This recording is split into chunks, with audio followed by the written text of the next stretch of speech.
Okay, Mr. J, it's been a long summer, hasn't it? It's been a long summer. Yeah, we haven't done an episode all summer. I'm gone, you're gone. You're doing stuff, I'm doing stuff. But we're back with Sports Blabb. Sports Blabb. So I see you're wearing Cincinnati Bengals. Cincinnati. Usually that means they're doing pretty good. Is this true? Yeah, we're doing pretty decent. I mean, we lost our last game. Other than that, we're still 2-1. Yeah, and the Vikings are 1-1-1. Yeah. We lost to the lowly Bills. That was a rough one. That was a rough one. I was at some bar out of town on that Sunday. I thought, oh, Viking game is on, Redskin game is on. I said, ooh, Adrian Peterson, he's getting like 100 yards or whatever. Oh, I'll check the Vikings. Probably a 50-0 blowout for us. Right, We're down right. 27-zip at halftime. Yeah. 2 fumbles, 3 fumbles.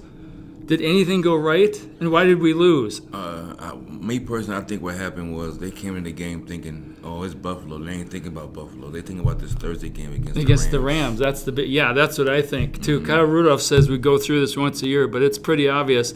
I mean, you know, the coaches, they said all the right things before the game started. Oh, yeah. The coaches, are pounding them, saying don't take this lightly. But they're looking ahead, get through the Bills game, we got the Rams. We got the Rams. We worrying about the Rams. But we ain't going to give it all for this game. And Buffalo came and showed up to play. I mean, especially after making Kirk Cousins fumble twice. Yeah, and I looked at the highlights because I didn't really, to be honest, I didn't see the game because I was occupied in what I was doing. But it's like one of them, he tried to run for it. The offensive line was leaky. He was trying to run for it, didn't quite get it real good, and the guy came behind, punched it out. Yeah. But the other one was total blindside, not really his fault. You couldn't see it. He was about to throw it, and he got hit. I mean, half the time when the quarterback do fumble, it's not really their fault because he's probably about to throw the ball, and guy comes from nowhere. Is not blocking good enough. He lets him in. And So what about our line? Is there hope, or do we need to make some trades with the Bengals? Do you know the Bears? Something. Do you know the Bears are in first place at 2-1? The Packers 2-1. and the Vikings are 1-1-1. Yeah, and that's sad. I'm still crooning that Adrian Pearson, whom everybody wrote off. 19 carries, 120 yards. That's about a little over 6 yards a carry. Yeah. That's not bad for some guy that's 33 and over the hill. Well, it's not just him. It's the offensive line of Washington, too. Yeah, they got a good line. I've always thought if he could get a good offensive line, he'd really shine. And you got one of the best game managers as a quarterback in the NFL. Yeah, and here's the thing. Everybody always makes a big deal about, Adrian Pearson, he can't catch the ball. He's a 2-down runner because if you put him in on 3rd down, they know they're running. Well, guess what? The first game or whatever, he got 70 yards on catches and I think 30 yards in this game. And here's the thing. If he gets 150 yards, who cares whether he got it all running and passing? It's 150 yards. So do you want him or don't you? Right? Yeah. You're right. That's my theory. Now back to the Vikings. How are we going to fix our line? Fix your line. I think what it is, they just need to play harder. I mean, is it talent or is it cohesion because they've had injuries or is it? It could do with both, but at the same hand, they can fix it. I mean, it's just all about your effort. To me. I think the whole team sucked. I mean, when you lose, when it's 27-0 and it's 27-6 and you've had fumbles, the defense, the offense, the special teams, everyone but, is it Dan Bailey, the new guy? Kicker, he didn't even have a chance to kick. No, not at all. First time in like so many years, right? He's the only one that didn't suck because he didn't have to play. Right. He was sitting there watching the game the whole time. Yeah. Did they put in our backup quarterback with 3 minutes left or let Cousins play the whole game? He threw like 55 passes. Yeah, we had no running game. Yeah, it was Cook is coming back for the Rams. So he should. With our offensive line appearing to be kind of leaky, now we're up against the Rams with Ndamukong Suh and Aaron Donald, all with big contracts, and whoever else they got, which we know is a lot. What do we do? But the two of them's hurt, though. Marcus Peters and Aqib Talib. The cornerbacks and safety guys? They both hurt. Really? That'll help. The cornerbacks is hurt. But what about that line? How do we get that line? I don't know. That line's going to be tough. I don't think our guys can match them 1-on-1. We may need running back help or tight end help. Quick passes. Cook is going to need to be tight end more likely. Because when he come off the end. Because David Morgan's pretty good at blocking. Yeah. Rudolph, I think, is okay.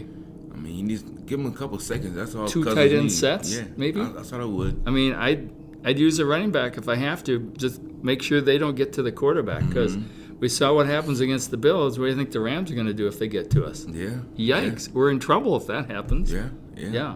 So give me a prediction on the game score. Well, be honest, I think the Vikings going to get the Rams. I mean, even without Everson Griffen? He's going through some hard times now. He's He's not going to be playing. Man. He's got some emotional things going on they're trying to work on, and then like that's first, and that's a good. They should be doing that, and I'm glad. I shook his hand once when he was here. He came here to do a charity thing, and I shook his hand and said, "I'm Tim Yarno." He goes, That's when I heard things about him. I just think that's uncharacteristic of him. Yeah, I don't know what that is. It's either an emotional thing. I don't know if he's taking medications for something. I mean, they're going to find out. Yeah, and I'm glad the Vikings are saying, well, he could play. They're saying, no, you take care of this first. See, and they had all the security guys involved and whatever. So I'm glad. Right. I'm happy for that. Almost definitely. So without him against the Rams, it's gonna be tight. It's gonna be rough. But it sounds like Weatherly's doing pretty good, but he's not Everson Griffen. He's not Everson Griffen, but he's decent. I mean, he only can get better. But you know what? We got a great defensive line and great rotational guys too. Tom Johnson is back. Defense is good. Yeah. Just as long as they don't have a team breakdown like they did against Buffalo. Yeah. Well, I think being in LA and getting their butts whipped, and Zimmer, I'm sure, is sticking it to him this week, and the other coaches. Well, you only got 3 days to get ready. Yeah, and the Rams only got 3 days, and they're banged up, like you say. Banged up too, yeah. So give me your rundown on some of the other NFL teams, like Buccaneers, Steelers, Browns. Browns won their first game in 2 years. Browns won their first game. I mean, it was only in due time for them to win their first game. Yeah. But I'm not understanding that quarterback controversy. Yeah. They should have put why would you trade for Tyrod Taylor when you drafted Baker Mayfield, though? I know why, because they always get this mentality. The olden days, like when Aaron Rodgers was drafted and Brett Favre, we're going to let him develop for a couple years. But in today's NFL, if he's good, throw him in. Throw him in the game. And that's how he develops. Yeah. Speaking of which, Sam Bradford's kind of got replaced out By in Sam Arizona. Rosen. Yeah. I mean, I can't remember. Josh Rosen. I mix up Josh like Allen him. and Rosen. I like Rosen. He's nice. He's supposed to be the most NFL-ready quarterback. I think so too. But I think so too. I don't know if it's so much Bradford as their team sucks. Their offense sucks. They got no blocking. They got no receivers. They got one running back. Yeah, they got a good running back. He's not going to do much if you don't have a line. You're right. They still got Larry Fitzgerald. He's still there, but there's not much he can do when the quarterback is getting running for his life. Yeah. Give me your lowdown on Case Keenum and Denver. I see it's kind of a mix. He makes the plays, but it's a mixed bag. Yeah. He got a better team with the Vikings. Yeah. I mean, they paid $84 million to Kirk Cousins. I think they should have stick with Keenum. Keenum brings them all the way to the conference championship. When he's under pressure is when he made the plays. Yeah. And last week it was rainy, and he threw a couple interceptions, and they almost made a comeback, but not. They lose by 1 point? Something like that. Yeah. So he's scrappy. The term I would use for Case Keenum is he's scrappy. And he got good receivers to give him the ball to, and he was giving them to him. And it was nice. Yeah. So I like Case Keenum. I hope he does well, and I hope Bradford does well, just not against us. Case Keenum got him a starting job now. Yeah. I think going forward with Denver, because the only way he's going to lose that spot if he gets hurt. And the other thing, too, is anytime you're in a new offense with a new team, it takes a couple games to gel. Mm-hmm. Like I said, last week I know it was rainy, so things are slipperier.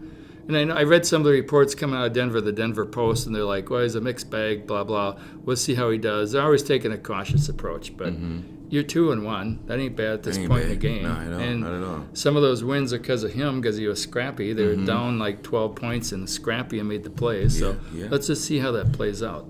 And I was disappointed in Tampa Bay on Monday night. I didn't, frankly, because weren't they had a lot and then Pittsburgh came back, or was it the other? No, Pittsburgh was up a lot. They did come back, but not quite. But the same end is he threw the game away, same way he threw him back in the game. Okay. I mean, the coaching put too much pressure on that defense. Okay. It was 4th and 10. They ended up punting it to him. It was like 2 minutes or so, 2 minutes 30 seconds. Who punted to who? Tampa Bay punted to Pittsburgh. Oh, and they tried to rely on the defense. Yeah, which that was a bad idea. It didn't work. They was tired. Yeah. And they should have just let that quarterback go in. Speaking of Pittsburgh. Because all you need is 3 points to tie the game. Really? Oh, yeah, that's too much time. And with a guy like Roethlisberger, they can move a team with Antonio Brown. Which he did. A pass and a run. It was over. All they needed was 1 first down. The Tampa Bay defensive guy, Jason, I always mess up his name. He's got the guy with the cast on. Came from New York Giants. Oh, Jason Pierre? Yeah. He got hit for a roughing because he hit him on the helmet. Mm-hmm. Yeah. And then Roethlisberger said, well, he had the cast on. Yeah, I felt it, but maybe I did a little acting too. And then we go over to Clay Matthews. 2 tackles in 2 weeks, called for roughing. To me, they look like perfectly good tackles. And I'm a huge Viking fan. Same with Eric Kendricks. Legal, and they're calling them roughing. Good hits. Shoulder, head to the side. They're not like driving them into the ground. Right. And you got to let the guys play. There's only so much they can do once they've initiated the play. All those hits look totally legit, but they call them. Give me your 2 cents. My 2 cents is they got to stop babying these quarterbacks. I get some of the stuff be leaked. I mean, roughing the passer, as in you hitting them below the knee. Yeah. Now, that, okay, I call that. Yeah. But if they get hit, regular hit, get tackled. A box. They teach them to hit in the box, put the shoulder in the box. And head over.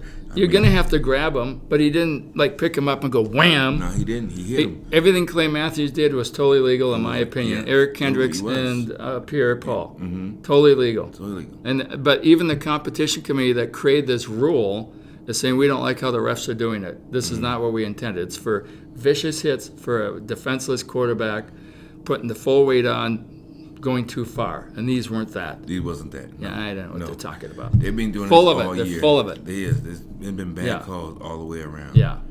It's just like you might as well just give them red flags and try to get flags if you don't want them to get hit. Yeah, it's like it's football. They're going to get hit. They're going to get hit. Yeah. I understand you want to save your quarterback. I get it. But at the same hand, they just as much as a football player. Because my thing is, they can scramble outside their line. Yeah. And they hitting 15, 20 yards on you, and you can't touch them. Then what can you do?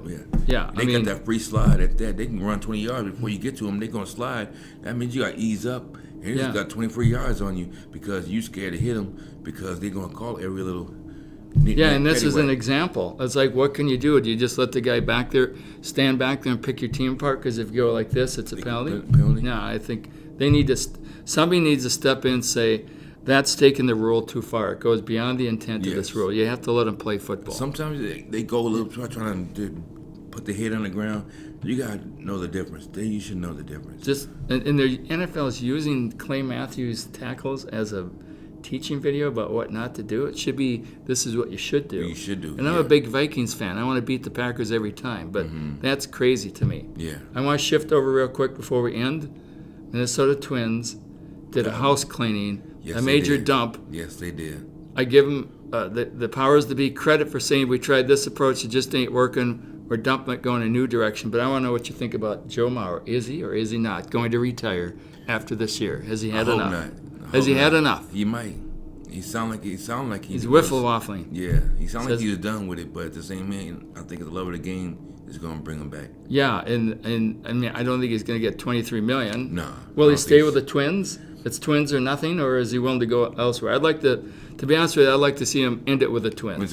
Now, if he wants to end it with the Twins, if he's going to come back and play, I'd rather see him come back and play with the Twins. But if he's leaving somewhere else, I want him to retire. If that makes any sense. If he comes back for the Twins, I'd even be happy with. I mean, they're not going to pay him 23. Just if he's worried about his health or family time or whatever you want to call it. Put him at the DH spot. DH spot. Perfect. He still can swing the bat. Yeah. Then you don't wear him out. Less injuries. That's right. He's still worried about the concussion from a few years ago. He doesn't want to repeat that. DH. Yeah. Perfect spot. But he's got to have the love of the game, and he's also weighing it with. He's got more kids now. He wants to spend more time there, and I get that. You get to that point. He'll be the family man. I get it. Yeah. Maybe it's your time. Your time is your time. Yeah, he'll decide. He'll make hopefully the right decision. So yeah. If he retires, don't make decisions because us fans want you to play, man. Yeah. I mean, he just as much as a human, just as much as anybody else. It may time to want to just call it quits for the game. When you're done, you're done. Doesn't matter what you're doing. If you're sick of it, you're done with it. You're done with it. Yeah. Life moves on. Thank you for your years of being the Twins, man. I appreciate it. Yeah. And I mean, those times when we had him. Those batting average, I mean, how was it? Like 5 in a row? He made titles in a row? Yeah. I mean, you can't complain with that, man. No. And he's been hitting pretty good the last year or two. Yeah, he got better. Yeah, he's been up over 300, whatever, around there. Yeah, can't complain. That's when in the year. That's when in your career. Yeah. If you want to call it that. I mean. And most players don't hold it that high that long. You're right. You're right. Yeah. So anyways, kudos to Joe Mauer. We'll see what you do. I think on that note. Hope you come back, man. But otherwise, good luck to you. Yeah. And I think on that note, Sports Blabb.